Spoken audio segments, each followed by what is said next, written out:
तीसरे नंबर के विनायक हैं बल्लालेश्वर विनायक।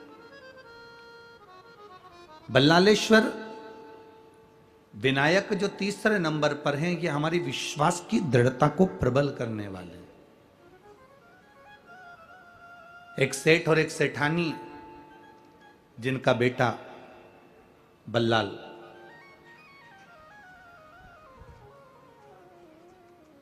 अब विश्वास देखिए कैसी प्रबलता लाता है, भरोसा देखिए कितनी प्रबलता लाता है। छोटा सा बेटा, अब कौन बोले सेठ जी को कि तुम्हारा जो बेटा जन्म लिया है, उस समय पर तुम्हारी जो धर्म पत्नी थी वो शिव की आराधना में लगी रहती थी, शंकर के गुणगान में लगी रहती थी, और वो अर्धांगिनी सेठ जी की जो धर्म पत्नी थी वो भगवान शिव जी से हमेशा एक ही बात मांगती थी कि कुछ ऐसी कृपा करना, मेरा जो बेटा जन्म ले वो आपकी सेवा में, आपकी भक्ति में, शिव की भक्ति में, गणेश की भक्ति में, देवी की भक्ति में, भगवान की भक्ति में लगा रहे। एक तुम हो और एक वो सेठानी, दोनों में अंतर है।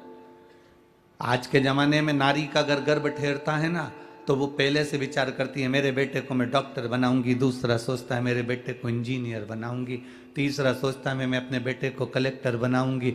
है आज के ज़माने में इस पढ़ाई के चक्कर में लोग इतनी कंपटीशन में पड़ गए हैं, इतना टेंशन में पड़ गए हैं। हाँ, जितने यहाँ बैठे हो, ये तुम जितने बैठे हो ना, ये तुम और जितने आस्था चैनल पर कथा सुन रहे हैं और जितने फेसबुक यूट्यूब पर कथा सुन रहे हैं, आप में से सबसे पूछो आप अपने बेटे को क्या बनाना चाहती हो, तो कोई कहेगी इंजीनियर, कोई कहेगी सीए, कोई कहेगा डॉक्टर, कोई कहे कलेक्टर, कोई कहे एसपी, कोई कहेगा डीएसपी, कोई कहेगा ये, कोई कहेगा वो। इतने बैठे हो, आप में से एक आज तक नहीं बोला कि मैं अपने बेटे को संत तुकाराम बनाऊंगी, कि ज्ञानेश्वर बनाऊंगी, कि मैं अपने बेटे को मुक्ताई भाई बनाऊंगी, कि मैं अपने बेटे को स्वामी विवेकानंद बनाऊंगी, कि रामकृष्ण परमहंस बनाऊंगी, कि मीरा बनाऊंगी।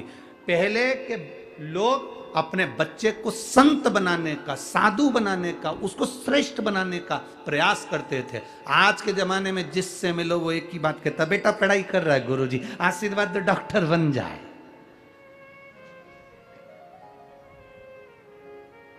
बेटी पढ़ाई कर रही है गुरुजी, आशीर्वाद दो इंजीनियर बन जाए। बेटा पढ़ाई कर रहा है गुरुजी, आशीर्वाद दो सीए बन जाए। एक भी नहीं आता हमारे पास में कि जो कहे मेरा बेटा संत तुकाराम जैसा बनने का प्रयास कर रहा है गुरुजी, आशीर्वाद दो कि हरि विठ्ठल के भजन में लग जाए।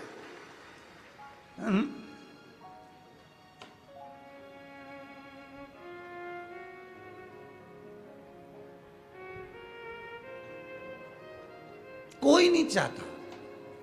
आप जितने बैठे हो ना, तुम भी नहीं चाहते कि तुम्हारा बेटा तुकाराम बने। फालतू की बात कर रहे हो। और जब भी तुकाराम जी का दर्शन करने जाते हो तो माथे पे पल्लू लेके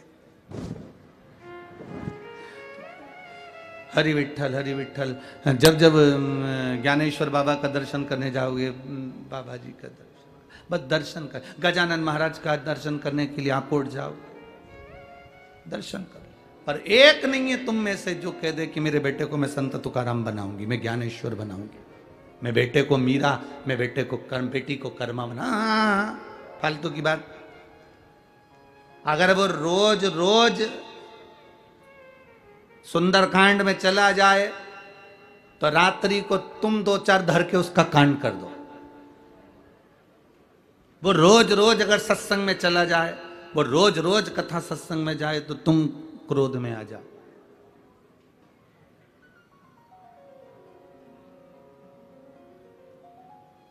बड़ी बड़ी विडंबना है,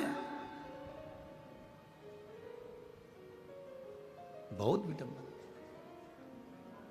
सेठानी अपने गर्भ में जो बच्चा है, उस बच्चे को भगवान शिव जी की आराधना करते करते उनसे निवेदन करती है कि मेरा बच्चा आपकी सेवा में लगे, मेरा बच्चा आपके गणेश जी की सेवा में लगे, मेरा बच्चा माता रानी की सेवा में लगे, मेरा बच्चा संत सेवा में लगे। और सेठ जी को नहीं मालूम कि पत्नी भगवान की आराधना करते करते क्या मांग रही है।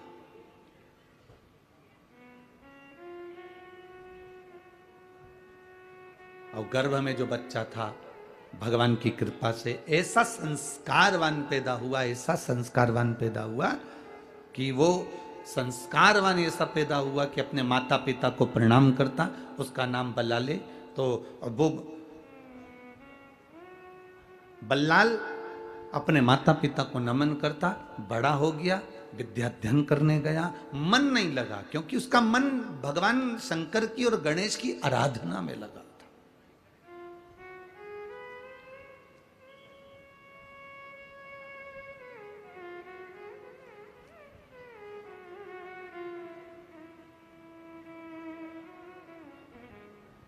उसका मन भगवत भजन में लगा हुआ था। दुनिया के सबसे ज्यादा संत अगर कहीं जन्म लिए हैं तो ये महाराष्ट्र की पावन धरा पर जन्म लिया। दुनिया के सबसे ज्यादा वीर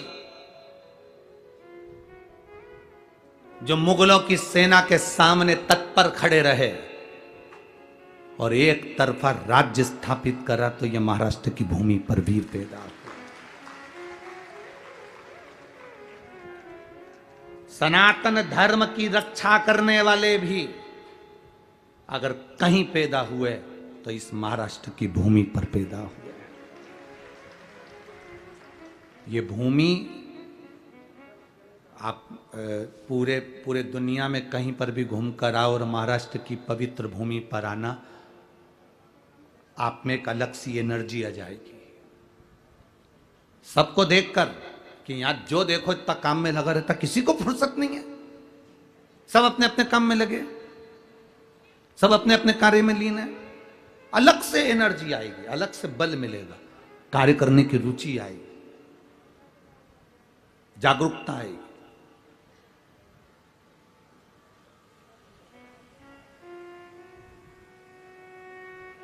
जो महाराष्ट्र का पानी पी लेता है वो 10 घाट का पानी नहीं पीता, एक ही घाट भारी है उसको।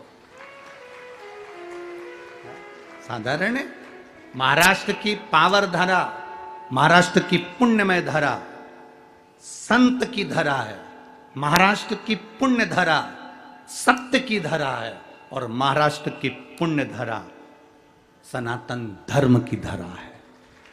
यहां वीर सनातनी होते हैं। यहां पर एक वीर ऐसे हुए,